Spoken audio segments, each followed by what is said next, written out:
Video को like करें, हमारे चैनल को सब्सक्राइब करें और बेल आइकन जरूर प्रेस करें। इंडियन इंडस्ट्रीज एसोसिएशन द्वारा आज आईआईए भवन लखनऊ में आयोजित पदाधिकारियों के औपचारिक शपथ ग्रहण समारोह के साथ अपने नए वार्षिक सत्र की शुरुआत की गई। इस अवसर पर आईआईए के नवनिर्वाचित राष्ट्रीय अध्यक्ष दिनेश गोयल सहित उत्तर प्रदेश, उत्तराखंड एवं दिल्ली प्रदेश से 160 नवनियुक्त पदाधिकारी ने एमएसएमई के उत्थान एवं विकास हेतु अपने पद एवं गोपनीयता की शपथ ली गई। शपथ ग्रहण समारोह में मुख्य अतिथि के रूप से उत्तर प्रदेश सरकार में पर्यावरण, वन एवं जलवायु परिवर्तन मंत्री डॉक्टर अरुण कुमार सक्सेना की गर्मा में उपस्थिति रही, जो समस्त आईआईए पदाधिकारियों के शपथ ग्रहण समारोह के साक्षी बने।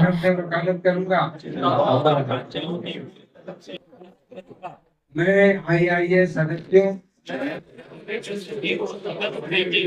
आवश्यक जानकारी संसाधन और समर्थन प्रदान करते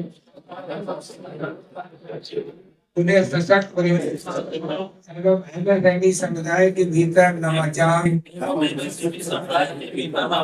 अधिक प्रौद्योगिकी,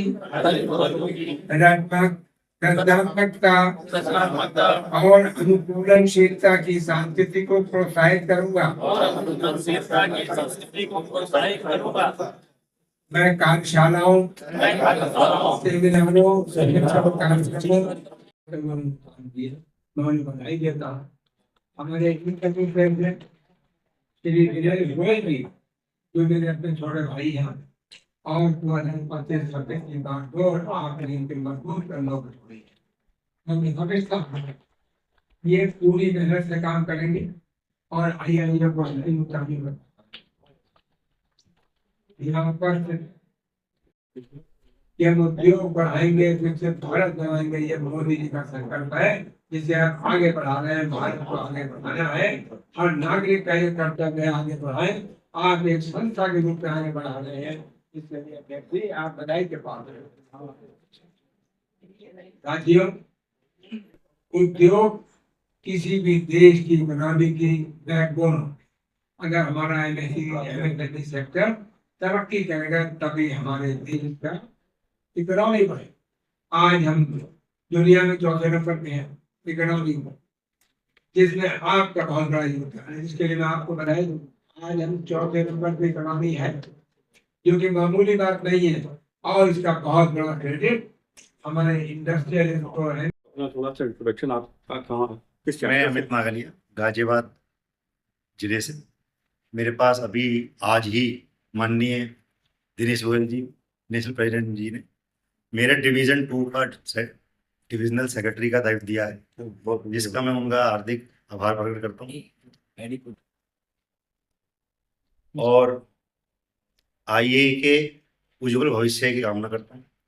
मैं पिछले 17 साल से आईआईए में हूँ, गाजियाबाद सेक्टर से, और इसमें गाजियाबाद चैप्टर्स की जो ऊंचाइयों, जो आईआईए के लिए जो उसने बहुत अच्छा काम किया है, जो हमारे नीरज सिंघल जी प्रेसिडेंट रहे हैं, गाजियाबाद से उन्होंने अपना सफ़र शुरू किया था प्रेसिडेंट चैप्टर शुरू करने में, और आज इस मुकाम पर आईआईए को पहुंचाया है कि अब नेशनल प्रेसिडेंट बनकर अब हमें आगे उम्मीद है कि जो दिनेश गोयल जी हमारे बरेली से प्रेसिडेंट बने, वो इसको और अच्छी ऊंचाइयों पर पहुंचाएंगे और देश की इकोनॉमी को और ग्रोथ देंगे और इसमें सहायता करेंगे, और हम सब मिलकर इसका। सर, जैसे आप लखनऊ चैप्टर से काफी लंबे समय से जुड़े हुए, जैसे एमएसएमई की जो अनिवार्य खरीद है वो नहीं होती है, तो इसको लेकर क्या आपकी क्या सोच है और इसके फेलियर होने की क्या रीजन है? एमएसएमई का फेलियर होने का रीजन जो अनिवार्य खरीद की बात जी, जो 20% गवर्नमेंट ने एमएसएमई के लिए अनिवार्य खरीद कर रखी है, खासकर पीएसयूज के लिए, पीएसबी के लिए, सबसे बड़ा उसका जो फेल होने का कारण है या जो नहीं रहा, उसका अवेयरनेस है। गवर्नमेंट को जगह जगह, जैसे आईए ने भी अपने फैसिलिटीज काउंटर्स खोले हुए हैं, वो अपने मेल के माध्यम से सभी को ईमेल से, व्हाट्सएप के थ्रू जितने भी जियोज हैं या नॉलेज बैंक है उसको शेयर करती है। तो मेरा ये कहना है कि माननीय सरकार से भी कि वो भी अपने चैप्टर लेवल पर, जिला लेवल पर उन सारी फैसिलिटीज को का एक काउंटर खोले, क्योंकि उद्यमी जो होता है वो अपने कामों में इतना बिजी रहता है और उसके मन में डर रहता है कि कहीं मैं कहीं चला जाऊंगा तो ऐसा ना हो कि मेरे से 10 सवाल और पूछ दिए जाएं, क्योंकि देखो जी हर सरकार के दो पहलू हैं और इंसान के भी दो पहलू हैं। वो सरकार से डरता भी है और सरकार ये सोचती है कि यहाँ के उद्यमी कहीं गलत तो नहीं कर पाए। दोनों ही चीजें हैं, उनका सामंजस्य बनाना बड़ा जरूरी है और वो जब ही बनेगा। सरकार चाहती है कि 5 ट्रिलियन इकोनॉमी हो, लेकिन वो कैसे हो, कहने से नहीं, एक एक उद्यमी को विश्वास में लेके हो, उनका डर खत्म करके हो। Thank you.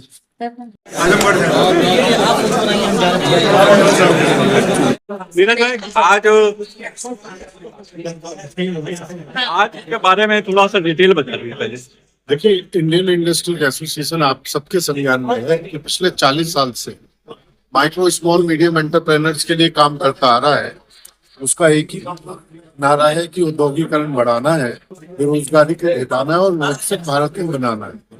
तो हमारे इंडियन इंडस्ट्रियल एसोसिएशन में एक परंपरा है कि बैटन हर साल 1 जुलाई को नए अध्यक्ष को सौंपी जाती है।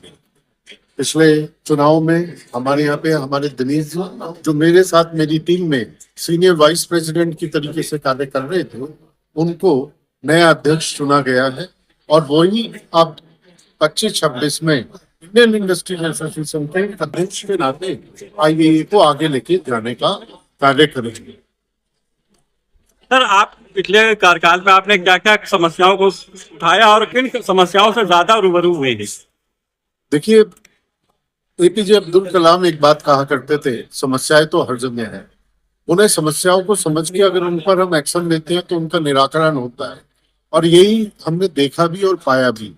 जब जब कोई GST से रिलेटेड कोई बात आई शासन प्रशासन के समक्ष, जब उस बात को रखा गया तो उनका ना सिर्फ निराकरण हुआ बल्कि उन पर गाइडलाइंस और GO भी जारी हुए।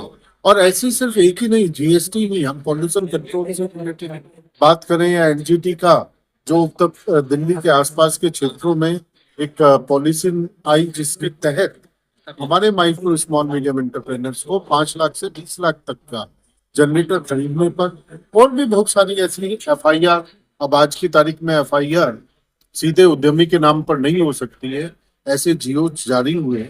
और मुझे उम्मीद है कि जिस तरीके से शासन और प्रशासन आज उद्योग हित में कार्य कर रहा है, आने वाला समय कहीं ना कहीं MSME का है। आपकी इंडस्ट्री में 100 लोग हैं तो आप समझिए 100 लोगों की रोटी का इंतजाम आप करें, जो कि बहुत बड़ी बात है हमारी। सर, आप जो है इस बार जो है वाइस प्रेसिडेंट सेलेक्ट किए गए हैं, तो क्या रणनीति, आप पहले अपने बारे में थोड़ा सा परिचय देती है और आपकी क्या रोड मैप रहेगा ये बताइए। मेरा नाम आलोक अग्रवाल है। मैं मेरे को हमारे अध्यक्ष सीनियर वाइस प्रेसिडेंट मैं कानपुर का रहने वाला हूँ। मेरी फुटवेयर की इंडस्ट्री है। ये एक बहुत 40 साल पुरानी संस्था है जो कि बहुत स्मूथली वर्क करती है और इसके अंदर में हम एक ऑनगोइंग प्रोसेस पे वर्क करती है। विजन जो अभी हमारे राष्ट्रीय अध्यक्ष दिनेश गोयल जी ने दिया है कि हमको अपनी संस्था में हैंडहोल्डिंग है, कैसे हम अपने जितनी भी समस्याएं हैं और उनका समाधान सरकार से करा पाए। तो एक प्लेटफॉर्म की तरह हम लोग वर्क करते हैं अपने मेंबर्स और अपने गवर्नमेंट डिपार्टमेंट्स में। जो उनके जो द्वारा जितनी भी पॉलिसीज उनको दी जाती है वो अपने मेंबर्स तक पहुंचाते हैं और उनकी समस्या समाधान अपने मेंबर्स को अपने गवर्नमेंट से सामने रखकर उनको समाधान करवाते हैं। सर, आपका रोड मैप में कौन सी प्रॉब्लम ऐसी है जैसे GST की या पॉल्यूशन की या किस तरह के इंफ्रास्ट्रक्चर की, कौन सी प्रॉब्लम आपके लिए प्राथमिकता में रहेगी? देखिए, रोड मैप पे वैसे तो समस्याएं, उद्योग का मतलब, उद्यमी का मतलब उद्यम और उद्यम, तो वो तो समस्याओं का एक गढ़ है, समस्याएं तो रहती हैं, लेकिन बहुत सारी सरकार की जो पॉलिसी है उसके तहत समस्याएं अब काफी कम हो गई हैं। लेकिन उनके क्रियान्वयन में उनको डाउन द लाइन अडॉप्शन में कुछ दिक्कतें आती हैं कि किसी को लाइसेंस नहीं मिल रहा, किसी को पोल्यूशन का सर्टिफिकेट नहीं मिल रहा, किसी को फायर की पॉलिसी की नहीं मिल रही। तो इन सब की जो चीजें थोड़ी बहुत ग्राउंड लेवल पर आती है उनको ही समाधान करने पे हम लोग केंद्रित कर रहे हैं। और हमने अपना एक ऑफिस में वर्चुअल नेटवर्क बना रखा है, एक टोल फ्री नंबर भी दे रखा है ताकि उन समस्याओं को हम डेली बेसिस पे आगे निस्तारण कर पाए और इसी के साथ अपने शासन प्रशासन के समक्ष इन समस्याओं को रख करके अपने मेंबर्स का लाभ कर पाए। देखिए, ऐसा गवर्नमेंट ने कोशिश तो करी है, जैसे आप लोगों ने रिक्वेस्ट भी डाली है कि कि फ्रेट सब्सिडीज दें यहाँ से जिससे पोर्ट के बराबर हो सके। मैं आशीष अग्रवाल अयोध्या चैप्टर से हूँ। मैं यूपी MSME फैसिलिटेशन काउंसिल का अयोध्या डिवीजन का मेंबर हूँ। IAA द्वारा नॉमिनेटेड है। सर आज शपथ ग्रहण भी रखा गया, कार्यक्रम में काफी बड़ी तादाद में लोग यहाँ पे हाजिर हुए, सर उसके बारे में क्या कहना चाहेंगे? ये बहुत IAA का हमारा बहुत भव्य और सुंदर कार्यक्रम था। इसमें हमारे पूरे प्रदेश भर से IAA के जितने चैप्टर और जितने डिवीजन चेयरमैन है उनका आज नॉमिनेशन लेटर डिस्ट्रीब्यूट हुआ और उनको शपथ दिलाई गई। इससे एक आपस में इंटरेक्शन भी होता है सारे डिवीजन चेयरमैन का, चैप्टर चेयरमैन का। ये एक बहुत ही सराहनीय प्रयास है हमारी सेंट्रल कमेटी द्वारा। सर हमारे जो नए चेयरमैन हुए दिनेश गोयल जी, उन्होंने एक बहुत अच्छा कदम उठाया। ये पहली बार किया गया ऐसा, जिससे कि हम लोग के जितने भी चैप्टर चेयरमैन, डिवीजन चेयरमैन आपस में इंटरेक्ट कर सके, आपस में सामंजस्य बना सके। सर आज आप लोगों को इस कार्यक्रम के माध्यम से सभी को कुछ ना कुछ जिम्मेदारियां दी गई है, सर आपको क्या जिम्मेदारी दी गई है, उस जिम्मेदारी को किस तरीके से हम मैं सेमी फैसिलिटेशन काउंसिल का मेंबर हूँ अयोध्या डिवीजन का। हमारे जिस सेक्टर में मुझे अपॉइंट किया गया, मेरा काम है जो भी लघु उद्योग जिनका पेमेंट डिलेड होता है, सरकार द्वारा नियम है कि अगर किसी लघु उद्योग का 45 दिन के ज्यादा पेमेंट आप कोई भी रोक नहीं सकता। अगर रोकता है तो हमारे फैसिलिटेशन काउंसिल में अपना केस दायर करेगा, जिसमें हमारे चेयरमैन कमिश्नर होते हैं मंडल के, उसका एक मेंबर मैं होता हूँ और दूसरा मेंबर सरकार द्वारा नामित LDM होता है, लीड डेवलपमेंट मैनेजर होता है। तो हम लोग वहाँ पे सुनवाई करते हैं और हम लोग के द्वारा जो निर्णय दिया जाता है वो निर्णय हाईकोर्ट में भी चैलेंज नहीं किया जा सकता। अगर हमने निर्णय दे दिया कि ये पेमेंट गलत है, आपने गलत रोका है और उसका पेमेंट आपको 45 दिन के अंदर करना ही करना है। तो ये हम लोग MSME फैसिलिटेशन काउंसिल का कार्य है। सर बाकी जो आज की जिम्मेदारियां रही हैं सर, उसको किस तरीके से और आगे बढ़ाने की कोशिश कीजिएगा? निसंदेह IAA एक हमारा जो संगठन है, ये लघु उद्योगों के लिए एक इससे अच्छा संगठन मुझे नहीं लगता कि हिंदुस्तान में कोई लघु उद्योग MSME सेक्टर के लिए काम कर रहा है। और मुझे उम्मीद है कि जो रिक्रूटमेंट सुधार है। और दूसरा जो बड़ा मुद्दा हम लफ्सी में मांग के चलते हैं, that is of course finance, जो कलेक्टिव फाइनेंस है। तीसरा जमीन जो है एक बड़ा मुद्दा है जो हम लेके चलते हैं, लैंड जो है एंड ये मार्केट। सर अपना संक्षिप्त परिचय दे रखिए। जी, मेरा नाम आशुतोष चौहान है। मैं एग्जीक्यूटिव कमेटी मेंबर हूँ नोएडा IAA से जी। और आज जिस ओथ सेरेमनी जो हुई है अलग अलग डिविजनल चेयरमैन से लेके और हमारे नए इलेक्टेड प्रेसिडेंट दिनेश गोयल जी की, तो उसमें हम लोग यहाँ पे इनवाइटेड थे और काफ़ी अच्छा एक आयोजन यहाँ पे किया गया। और इस तरीके का आयोजन समय समय पर, जिसमें कि प्रदेश की और बल्कि प्रदेश से बाहर की भी काफ़ी इंडस्ट्रीज, कई उद्यमी बंधु सब एक जगह पे इकट्ठे होते हैं, आपस में अपने समस्याओं को डिस्कस करते हैं, उन समस्याओं को किस प्रकार से एक पॉलिसी एडवोकेसी के तहत गवर्नमेंट तक पहुंचाया है, उसके बारे में डिस्कशन होता है। साथ ही साथ एक दूसरे का व्यापार में किस तरीके से वृद्धि की जा सकती है, उसके बारे में चर्चाएं होती हैं। तो काफी कुछ हर किसी को एक और एक, जैसा कि हमारे अभी दिनेश जी ने बोला कि एक और एक 11 तरीके से हम लोग इंडस्ट्रीज आपस में काम करते हैं, काम करते हैं। पर्सनली मैं इंटरनेशनल अफेयर्स, इंटरनेशनल बिजनेसेस के ऊपर ज़्यादा फोकस्ड है। मेरा बिजनेस भी रिलेटेड है उससे, और इंडिया के साथ साथ दुबई में भी हम लोग ऑपरेट करते हैं, मिडिल ईस्ट और यूरोपियन कंट्रीज को। तो उसमें कहीं ना कहीं किस तरीके से प्रदेश के आसपास की या मुख्य रूप से MSME जो भी इंडस्ट्रीज हैं, उनको किस तरीके से हम लोग प्रमोट कर सकते हैं, उनके एक्सपोर्ट्स को, उनके इंटरनेशनल ट्रेड को, उस पर हम लोग मैं पर्सनली उस पर चर्चाओं में ज़्यादा प्रतिभागी रहता हूँ। और निश्चित रूप में IAA जैसा ऑर्गेनाइजेशन वो केवल किसी एक शहर या किसी एक राज्य से स्थिर ना होके वो पूरे इंडिया लेवल पे काम कर रहा है, और अब तो अंतर्राष्ट्रीय लेवल पे भी ले जाने के इसको पूरे प्रयास किए जा रहे हैं। होपफुली कुछ समय में, आप 1 से 2 साल के अंदर हो सकता है इंटरनेशनल लेवल पे भी इस IAA का ऑफिस आप देखें कुछ समय के बाद। तो जैसे अभी आपने बात हुई, जैसे 12th प्लान की जो रिपोर्ट है उसमें कहा जाता है कि इंडिया में कोई भी MSME प्लेयर नहीं है जो इंटरनेशनल स्टैंडर्ड का हो। इसकी क्या खास वजह रही है? देखिए, इसके अंदर बहुत बड़ा कारण इस चीज का ये है कि यहाँ पे एम्बिग्यूटी जो पॉलिसीज के अंदर है, जो भ्रामक पॉलिसीज हैं, उनके कारण समस्याएं कहाँ पैदा होती हैं। कुछ कंप्लायंसेस ऐसे करने होते हैं किसी इंडस्ट्री को जो किसी और महकमे में डिफॉल्ट के कैटेगरी में आते हैं या एरर की कैटेगरी में आते हैं।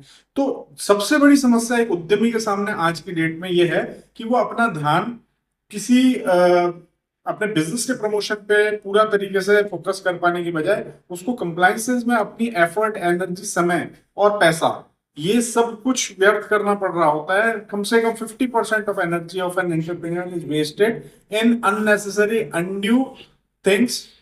तो मेरा तो आह्वान यही रहेगा कि अभी धीरे धीरे रिवाइवल योगी जी की सरकार के तहत अंतर्गत या मोदी जी के सरकार के अंतर्गत हम देख रहे हैं काफी कुछ रिवाइवल है, लेकिन it's a long journey to pass through. तो अभी उसका एक बहुत बड़ा कारण अंतरराष्ट्रीय स्टैंडर्ड्स या इंटरनेशनल स्टैंडर्ड्स के अकॉर्डिंग ना हो पाने का यही है कि उस तरफ ध्यान दे पाने की क्षमताएं जो हैं उनका हनन होता है ऐसी चीजों के तरफ ध्यान देने में जिनसे कि कोई उत्पादकता या कुछ भी प्रोडक्टिविटी नहीं निकल के आ पाती। और ये निश्चित रूप में कहीं ना कहीं सच है, लेकिन पूरी तरीके से सच नहीं है कि आज की डेट में आप बड़े से बड़े अच्छी इंडस्ट्रीज जो है इंडिया की उनको आप देखेंगे तो इंटरनेशनल स्टैंडर्ड्स के अकॉर्डिंग सामान बना रही हैं, प्रोडक्ट्स बना रही हैं। इनफैक्ट सर्विस इंडस्ट्री आप देखेंगे तो we are one of the best service providers in entire world. तो वो निश्चित रूप में कहीं ना कहीं हमारे बढ़ती हुई इकोनॉमी और बढ़ते हुए स्टैंडर्ड्स की तरफ ध्यान दिखाता है। और निश्चित रूप में जैसा कि हम देखेंगे हम किस जगह से किस जगह तक, किस लेवल तक इकोनॉमी में, India is the 4th largest economy right now and we are leading towards becoming 3rd and gradually I hope we will be the number 1 economy in the world. तो निश्चित रूप में कहीं ना कहीं इम्प्रोवाइजेशन है, but yes again I would say कि a long journey to pass through। Sir थोड़ा अपना परिचय दीजिए। मैं प्रशांत कुमार गुप्ता बनारस से हूँ। हमारी कंपनी का नाम मातृश्री टेक्नो इंडस्ट्रीज है और हम लोग सोलर पैनल का निर्माण करते हैं। तो सर क्योंकि आज चुनार एक नया चैप्टर बना है, आप उसके प्रेसिडेंट हुए, तो चुनार को किस तरह से आप देखती हैं अपने चैप्टर? ये चुनार में बहुत पोटेंशियल है। जहाँ फैक्ट्री है भावना के क्षेत्र है, पहाड़ी क्षेत्र है और वहाँ पे विकास और फैक्ट्री लगाने के लिए काफ़ी स्कोप है। जमीनें सस्ती हैं वहाँ पे, चैलेंजेस भी है क्योंकि पहाड़ी बेल्ट है पूरा, तो पानी से संबंधित फैक्ट्रियाँ वहाँ नहीं लग सकती हैं। और तो उसके अलावा वहाँ पे सब चीज़ ठीक है। थोड़ा सा गांव का क्षेत्र है, लेकिन सरकार ने भी हम लोगों की फैक्ट्री के 1 किलोमीटर आगे लगभग 108 बीघे का इंडस्ट्रियल एरिया घोषित किया है। और एक 215 केवीए का जो सब स्टेशन है वो भी लगभग 2 से 3 साल में वहाँ पे आ जाएगा। उसको जमीन वगैरह उपलब्ध करा दी गई है सरकार के द्वारा। अच्छा, इलेक्ट्रिसिटी बोर्ड। तो सर क्योंकि आप सोलर पैनल से जुड़े हुए हैं, गवर्नमेंट ऑफ इंडिया ने अभी 10,000 करोड़ का सब्सिडी भी लॉन्च किया है, पीएम सूर्या स्कीम भी लॉन्च की है। क्या असर आ रहा है, पड़ रहा है खासकर इस इंडस्ट्री में? देखिए सोलर का तो स्कोप बहुत है हिंदुस्तान में। आने वाले 25 साल तो कम से कम सोलर का उपयोग बहुत होगा। आज के जो हमारी कंजम्पशन है उस हिसाब से सोलर भी बहुत नहीं लगा है। यस, अब लोगों को भी जागरूक होना पड़ेगा। सरकार को जागरूक है। पीएम सूर्य योजना के तहत सेंट्रल गवर्नमेंट से 78,000 की सब्सिडी मिल रही है, 30,000 स्टेट गवर्नमेंट में देगी। अब इसमें लोगों को जागरूक होते हुए लगाना चाहिए। सोलर लगाने से ना बिजली का बिल ही बचाते हैं, साथ ही साथ पर्यावरण को भी कार्बन निवर्सन से मुक्त करते हैं, जो आप नए जनरेशन को गिफ्ट कर सकते हैं। तो सर अच्छा, ओवरऑल जैसे इस इंडस्ट्री में किस तरह से लोगों को अपॉइंटमेंट मतलब अपॉर्चुनिटी किस तरह मिल सकती है? Business opportunity, service opportunity? देखिए सोलर जितना लगेगा लोगों की जरूरत तो है ही है, अच्छे इंस्टॉलर की जरूरत है, अच्छे बेचने वालों की जरूरत है। और निश्चित है कि जब ज़्यादा सोलर लगेगा तो लोगों को रोजगार भी उसमें मिलेगा। कस्टमर को ये देखना है कि आप बहुत सस्ते के चक्कर में मत जाए, क्योंकि जो पुरानी कहावत है सस्ता हो एक बार, महंगा हो एक बार।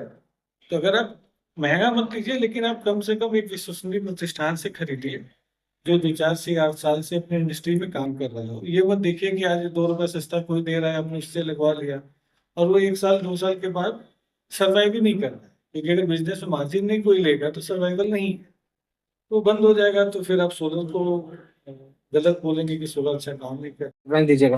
हाँ जी, अपना रेफरेंस दीजिएगा। मैं प्रमोद सिन्हा। मुझे इस बार अध्यक्ष जी ने वाइस प्रेसिडेंट का दायित्व दिया है और मैं सहारनपुर चैप्टर से आता हूँ और मेरा वुडन हैंडीक्राफ्ट एक्सपोर्ट का यूनिट है वहाँ पर, और साथ ही मैनेजमेंट सिस्टम कंसल्टेंसी की फर्म है। सर आज यहाँ पे काफी लोग यहाँ पे इकट्ठा हुए और आज कार्यक्रम को शपथ भी हुई है सर। आज क्या क्या अहम मुद्दों के साथ और क्या जिम्मेदारियां लोगों को दी गई हैं? आज अध्यक्ष जी ने अपना जो आने वाला कार्यकाल है उसके लिए अपना विजन रखा कि किस तरह की आईएए की कार्य प्रणाली होनी चाहिए और आईएए में क्या काम हम करने जा रहे हैं और किस तरह मेंबर्स को लाभ दिया जाए, उस पर विस्तार से चर्चा हुई। सभी चैप्टर से रिप्रेजेंटेटिव यहाँ थे, उन्होंने सजेशन दिए हैं, उसको अध्यक्ष जी और पूरी टीम ने सुना भी है और कहा है कि इसे अमल करते हुए आईएए को आने वाले वर्ष में नई ऊंचाइयों तक लेके जाएंगे। खाली सिर्फ एडवोकेसी की बात नहीं कर रहे हैं, वो स्किल डेवलपमेंट, ट्रेनिंग और बिजनेस डेवलपमेंट की बात कर रहे हैं और फोकस ये है कि हमारी जितनी भी मीटिंग्स अब हों हर एक चैप्टर में वो बिजनेस मीटिंग्स हों, जिससे बिजनेस को फायदा हो, खाली नाम के लिए मीटिंग्स ना हो और हर मेंबर ग्रास रूट लेवल तक उसका बेनिफिट पहुंचे। सर जिस तरीके से मैं आपसे पूछना चाहूंगा कि सर जो भी आज जिम्मेदारियां दी गई, सर कोई भी जिम्मेदारी हो सब छोटी बड़ी नहीं होती, तो उस तरीके को निभाना और उसको एक अपनी इनकी एक कमेटी को तैयार करना बहुत बड़ी बात होती है। सर किस तरीके से करेंगे? सर देखिए, बहुत भाई सही बात आपने कही है, बिना टीम वर्क के कुछ नहीं हो सकता। हमारे अध्यक्ष जी का भी विजन यही है कि उन्होंने हर एक जो भी पदाधिकारी बनाए हैं उनको एक एक जिम्मेदारी दी है, उनके नीचे 2 जनों को और को जिम्मेदारी दी है और ये बनाने की एक चैन बनाने की कोशिश की है कि नीचे से ऊपर तक जो भी कार्य हो वो सबके मिलजुल कर और सही लेवल तक जाए और हम अपनी जो समस्याएं हैं वो चैप्टर लेवल से लेके, जो अलग अलग डिस्ट्रिक्ट में हमारे चैप्टर हैं वो लेके हम सेंट्रल लेवल तक लेके आए और उसे सरकार के सामने रखें और अपनी बात को और मेंबर्स की समस्याओं को दूर करने का निवारण करें। सर मैं आपसे जानना चाहूंगा सर, जिस तरीके से काफी दिक्कतें और परेशानियां व्यापारी के सामने आती हैं, ठीक है, आप भी एक व्यापार को साथ में लेके जोड़ के चलेंगे, सर उस व्यापारियों की समस्याओं को कैसे हल करेंगे? जब तक हम लोग संगठित नहीं होंगे तब तक हमारी कोई सुनवाई नहीं होगी। सबसे पहले आप ये देखते हो किसान लोग संगठित हो जाते हैं, 2 मिनट में टोल बंद कर देते हैं, 2 मिनट में रास्ते बंद कर देते हैं। व्यापारी चूंकि संगठित नहीं है, उधर संगठन होना ही सबसे बड़ी बात है। अब संगठित होंगे आइए एक प्लेटफॉर्म के नीचे, एक छत के नीचे, और इंडस्ट्री की समस्याओं को अधिकारी लोग भी सुनेंगे हमारी, और हम इसे अपने साथियों के इंडस्ट्रियलाइजेशन के अंदर बढ़ोतरी करने के लिए भी फायदा देंगे। सर आज जो लोग काफी दूर दूर से आए थे और बारिश का समय भी बड़ी मुश्किल दिक्कत का सामना है, सर कैसे वो लोग आए होंगे वो आप भी समझ सकते हैं। सर क्या कहना चाहेंगे उन लोगों के लिए? ये तो जुनून है, आईए के लोगों के रगों में बहता खून है कि आईए उनके खून में बहती है। जिनको आईए से प्रेम है उन्हें बारिश वर्षा या कोई भी चीज नहीं रोक सकती। आज लगभग पूरी यूपी से हर जिले से रिप्रेजेंटेशन हुआ है। Thank you sir. ठीक है,